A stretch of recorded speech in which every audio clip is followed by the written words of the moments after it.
What's up, 7? This is 7 and I'm back with another unique video. Okay, just a disclaimer, girl. Yes, I know my hair is out. I'm not wearing my Oreos hat, girl. I didn't get my hair done, so I was just like, why not oil my hair up, wash my hair and stuff and just make it look out of how much shrinkage, like it looks so short. But yeah, forget that. As y'all can tell by the title of the video, we're gonna do a advice on different topic kind of thing. So I had some of my friends text me different topics and I put them all in my notes. Let me show you the notes real quick topics. And I don't know if I'm gonna put more or not because it's only 1, 2, 3, 7, I think. So yeah, make sure you like, comment, and subscribe because you're lame if you don't. What are you doing here watching my video if you're not subscribed to my channel? I'm doing this video at 4:50 a.m. girl. I'm here for it, bitch. I don't give a damn with nothing going on, girl. I don't care what time it is. I'm gonna grind, I'm gonna edit the video, and I'm gonna post it all today. So yeah, help me out. Like the video, share it to your mama, your sister, your auntie, your cousin, and your brother. And subscribe. Bro, let's get into the video. Okay, so the first topic is being in a cheating toxic relationship. Me personally, I've never been, I've been in relationships where people have cheated on me or used me or even been verbally abusive. And basically, I'm such a caring person where it's though if someone is going through a hard time and we are in a relationship or whatever you want to call it, I feel like I should be there to help them out, even if I shouldn't, So me, when I was in a situation, I was there and I stayed there until I realized enough was enough. If you're in a toxic relationship, it's things just keep going bad and it's a constant thing and nothing's really going good or well for you or the person. First thought would be leave the person. But if you're a person like me, girl, let me take these glasses off. But if you're a person like me and a person who just, is really caring and you might see the best in the worst people, I would say, try. But when it's just too much to handle, that's when no, I can't do this no more. It's not for me. It's just not going well. Nothing's going right. Just no. Because when you're not happy or when genuinely someone's not bringing what they should bring in a relationship, happy and they're not happy, it's just toxic and they could be cheating on you, abusing you, verbally abusing you, just bringing you all bad and no good. There's no need for you to be there. Try hard to work on a relationship, and if it doesn't work, then drop the person. Males pressuring to have sex.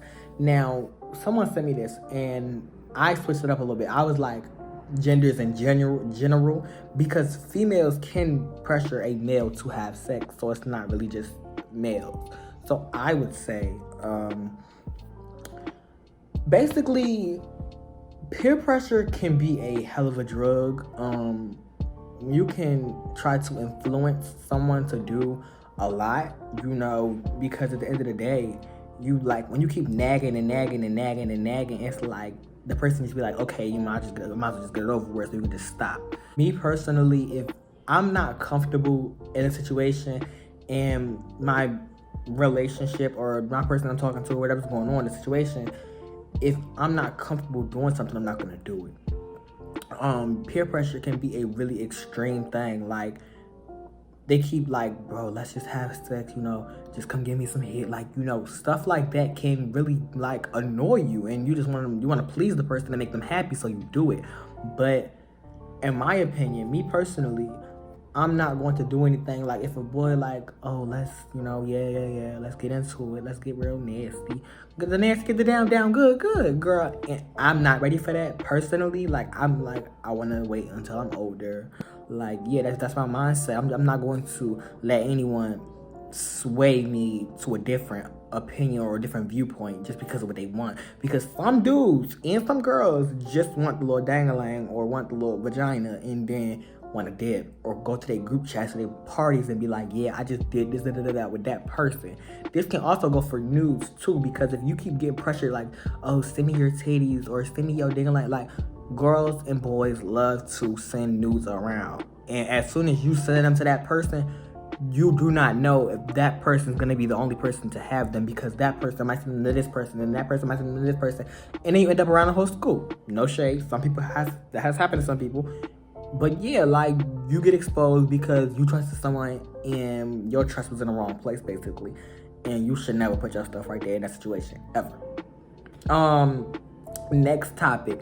Coming out to homophobic parents. Talk? Well, let me talk to you. I want your big ass to know something, you nasty, dirty bitch. I never had to do this because my parents wasn't homophobic, but I had other family members that were. And I don't know. Okay, when you are in a situation like this with people who aren't really keen on, like, you know, you're like in the same sex, male or female, you know, it can be really hard, because if you do it, you know, I've seen some kids get put out of their house, go to conversion camps and conversion therapies and all of this other stuff, just because some people view homosexuality as blasphemy or just something that's just terrible. It might be a religious thing. It might just be with the way they were brought up, you know. Me personally, I would say if your parents love you, they would love you for you no matter what you are. But some people, even if they are loved by their family, they will get put out, talked about, bashed, brought down just because of what they like. Like, no matter how much your family can love you, some people get put out still because of what they like. I never got that. I never got why people were so bothered about what that person like. Like, why are you worried about what I like and what I do with my body and my sexual and, you know, all of my good? Why does that concern you? Like, why can't I do me, you do you, and we love each other for what we do? That's none of your business. But that's why my kids, girl, if my kids come out as lesbian, gay, bisexual, trans, anything, I would accept them, even if I'm not, you know, the best supportive person sometimes. I'm still going to accept my child because I love them and I care for them and I want their happiness to come first. You know, and not a lot of people get the same acceptance that some others get, you know. So it's like, I feel like if you do come out, but if you know it's not going to go well, just wait until you're 18. That's what some people are going to do. I know some people who still are in the closet, like, I'm going to wait till I'm 18 so I can leave and da-da-da.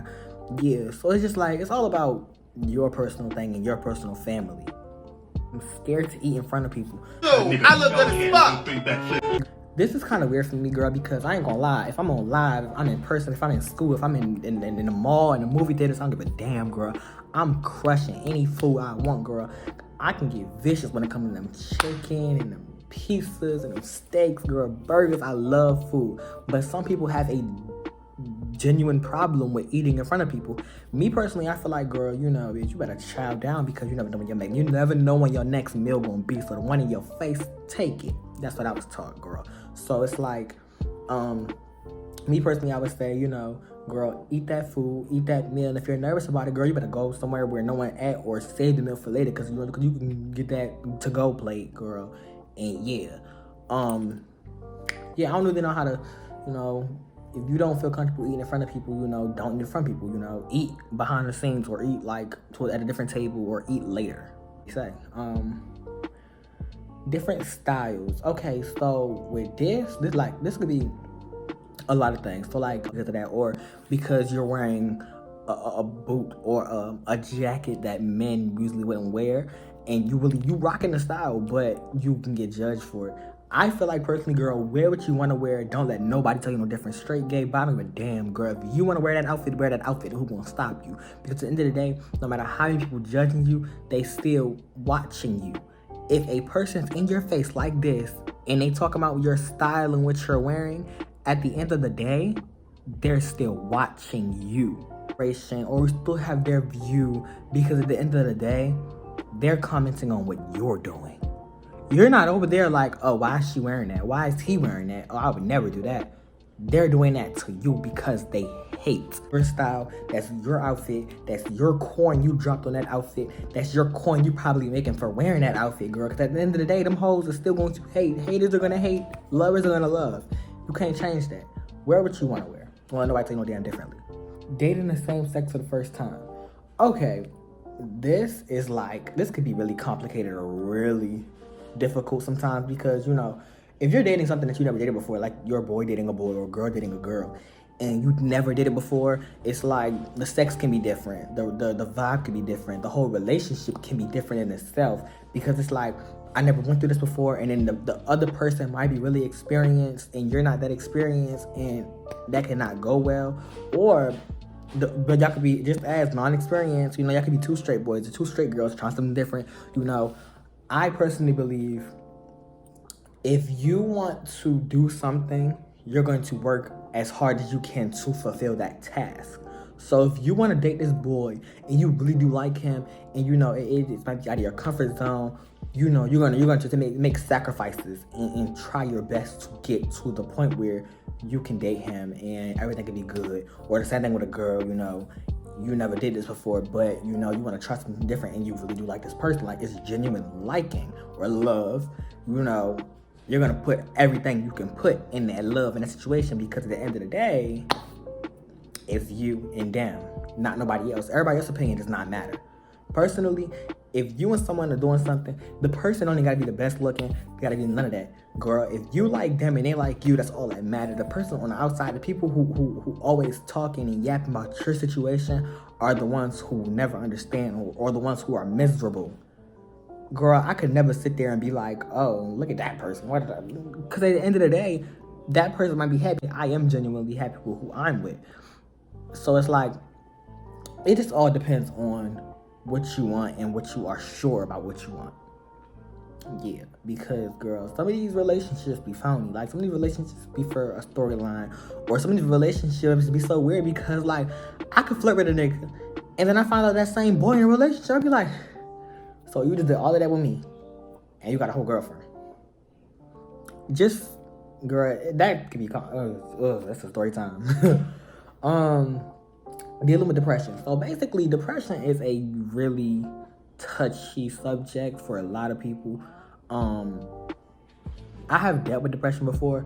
I feel like, personally, the two main things that can help you through a depression stage is talking to someone. Like, finding someone, it don't gotta be a therapist, it could be a friend. Finding someone who understands you, and someone who wants to be there for you, and someone who wants to get your struggle and know what's going on. And that person being there all the time. Whenever you call, they're there. Whenever you need something, they're there. It's like that person is always there for you, and you just pushing yourself to get past it, because if you have that person gonna be there to talk to you, listen to you, you know, and everything. But you're not gonna go anywhere if you don't try to push yourself to get there. So, like, yeah, if you're going through a sad state or depressed state, you know, you need to try to push yourself and better yourself to get out of that state. You feel me? Yeah, so just push yourself to try to, you know, move past it. Like, don't dwell on the past. Like, think about your future and where do you want to be in life. So yeah. Starting a YouTube channel. This one is really difficult because everyone has different, you know, opinions on it. Because starting a YouTube channel, you don't need nothing besides a damn camera and some light. Girl, you know, I'm grinding on my phone in a ring light, and I have lights like surrounding me and stuff, but like this is like basic, like minimal you need to in a light. You don't need nothing else. If you are entertaining, or if you want to spread your message somewhere, girl, start a YouTube channel. It's the easiest way. One day you can get paid off of it if you push your stuff hard enough and you do what you gotta do. You can start making money off of you being yourself and people watching you. Some other people, like, if you're not really entertaining, but you like to talk. It's like a podcast. This can be your podcast basically, where it's like you just come to YouTube and talk about things like what's going on, like the world pandemic or something else. Like you could just chill and talk and be yourself. Because at the end of the day, it's stepping out of your comfort zone, but it's also, being by yourself, but everyone worldwide can see you. It's like you can spread your message across to 1,000 people and not even know it. And you probably only know like 100 of those people, but you got 1,000 views because every single one of those 1,000 people are interested in what you're interested in or what you're talking about. Also, you're gonna have haters. If you start a YouTube channel, you're gonna have haters. You're gonna have at least 3 people who just is gonna laugh at you, talk about you, try to talk about how your videos are trash. You talk about how you're like, gives you a dislike, subscribed and unsubscribed, girl. But at the end of the day, as I said before, haters are motivators. When someone's constantly watching you, they're giving you a view, which is getting you one step closer to getting that check. So at the end of the day, even if they watch that video and like that video or dislike that video, it's still getting you a view.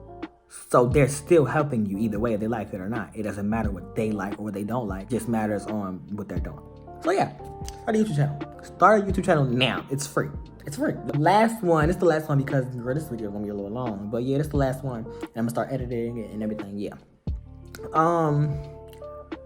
Being DL. I feel like this is a topic that not many people can talk about because you're down low. You can't really talk about being down low because then you're not really down low. Me personally, I feel like, I've been down low before. When you're DL, you don't really trust nobody. It's like you trying to, be yourself, but you're scared of what people think, or you're scared to come out because of your parents, or it could be multiple reasons, a multitude of reasons, girl. It could be over a lot of stuff. Personally, I feel like being DL is just a gateway to fully being yourself, holding you back. So I feel like, there's nothing wrong with being DL. Just don't mess. Me personally, I feel like DL relationships don't work out, and they weren't really like straight. And I feel like those relationships never work out because it's always something. It's either the person has to be with a girl to make it look like they're straight, or they have to keep a secret, or you can't post them, or like you can't talk to them about a lot of things because they just try to act like they don't care, to act tough. It's a lot to that, girl, and it ain't worth it. It's really not. I feel like when you can find someone who's out and just loves you for you, there's no need to mess with someone who's DL. But some people do it because they feel like that person really cares. And some DL people really do care, like generally do. But I feel like if you're DL, you can't be DL forever. So eventually they're going to have to come out. So why not just do it? But, everyone's different. Everyone is doing things differently besides, like, they're doing things that I don't do and I'm doing things that they don't do. So yeah, that's pretty much the video, girl. I don't really know. I give my opinion on these different topics, and yeah, it's nothing more or nothing less to it. If you disagree with me, let me know in the comments or in my DMs, because I'd be scared to comment, so I'd be texting my DM, but like, let me know. And I mean, my opinion is not going to change. It might change actually if you like inform me on some different stuff, but like, I've spread my opinion, you can spread yours. And it's that simple. So yeah, so get your stuff, get your chips, get your juice, get your waters on my damn floor and stuff. And basically, until next time, peace.